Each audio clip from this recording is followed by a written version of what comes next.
मानव microbiome हमारे शरीर में और हमारे शरीर पर रहने वाले सूक्ष्म जीवों का एक व्यापक समुदाय है। ये हाल के वर्षों में वैज्ञानिक दुनिया में एक गर्म विषय बन गया है। गट माइक्रोबायोम में खरबों बैक्टीरिया, वायरस और फंगी शामिल हैं। शोधकर्ता हमारे ओवरऑल हेल्थ पर इसके प्रभाव पर ध्यान केंद्रित कर रहे हैं। आइए हम गट और मस्तिष्क के बीच संबंध को समझें कि कैसे मस्तिष्क के ऑप्टिमल कामकाज में एक स्वस्थ गट माइक्रोबायोम कैसे योगदान दे सकता है। गट मस्तिष्क एक्सिस, गैस्ट्रोइंटेस्टाइनल ट्रैक्ट और सेंट्रल नर्वस सिस्टम के बीच बाइडायरेक्शनल संचार है। ये connection immune system, endocrine system और नर्वस सिस्टम के माध्यम से होता है। वेगस नर्व गट मस्तिष्क संचार के लिए प्राथमिक चैनल है। ये कनेक्शन गट के भीतर एंटेरिक नर्वस सिस्टम और मस्तिष्क के बीच सूचनाओं का आदान प्रदान करने में मदद करता है। गट में माइक्रोब्स सेरोटोनिन और डोपामीन जैसे न्यूरोट्रांसमीटर उत्पन्न कर सकते हैं, जो मूड, कॉग्निशन और ओवरऑल ब्रेन हेल्थ को प्रभावित करते हैं। इसके अतिरिक्त gut bacteria short chain fatty acid (SCFA) भी उत्पन्न कर सकते हैं, जिनमें न्यूरोप्रोटेक्टिव गुण होते हैं और इन्फ्लेमेशन को नियंत्रित कर सकते हैं। आइए देखें कि गट मस्तिष्क के कार्य को कैसे प्रभावित करता है।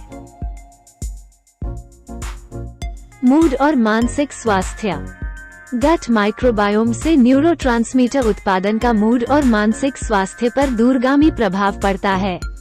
उदाहरण के लिए, शरीर का लगभग 90% सेरोटोनिन गट में उत्पन्न होता है।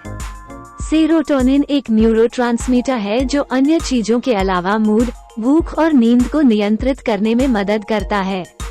गट के बैक्टीरिया में असंतुलन से सेरोटोनिन का उत्पादन कम हो सकता है, जिससे डिप्रेशन और एंजाइटी जैसी स्थितियों में योगदान होता है।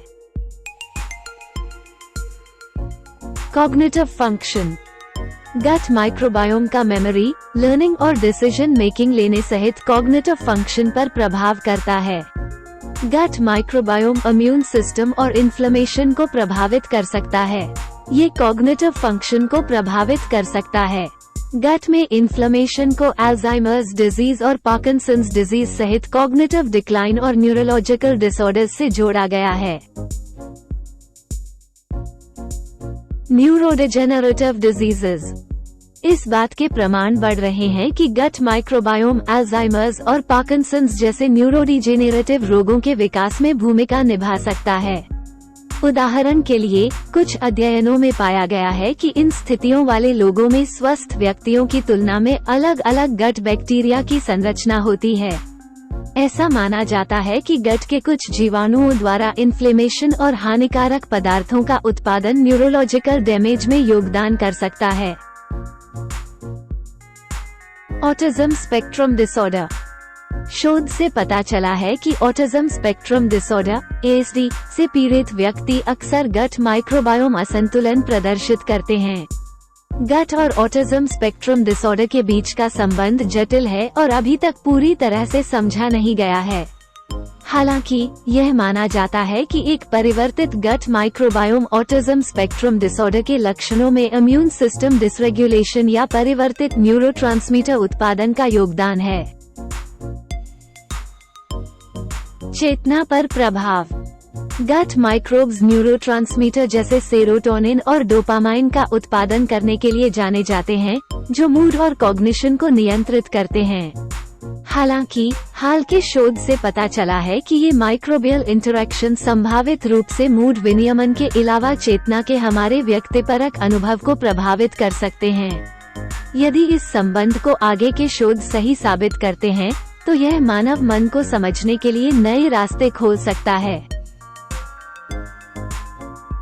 व्यक्तित्व निर्माण में भूमिका। ऐसा माना जाता है कि गट माइक्रोबायोम हमारे व्यक्तित्व को आकार देने में भी भूमिका निभा सकता है। कुछ गट बैक्टीरिया न्यूरोट्रांसमीटर उत्पन्न करने के लिए जाने जाते हैं, जो हमारे व्यवहार और भावनाओं को प्रभावित कर सकते हैं। इससे पता चलता है कि हमारे गट माइक्रोबायोम की संरचना हमारे स्वभाव और चरित्र लक्षणों में एक महत्वपूर्ण कारक हो सकती है।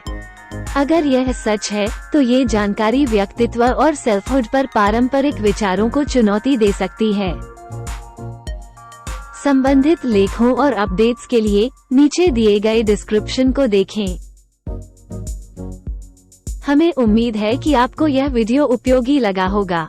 कृपया जुड़े रहने के लिए लाइक और सब्सक्राइब करें। धन्यवाद।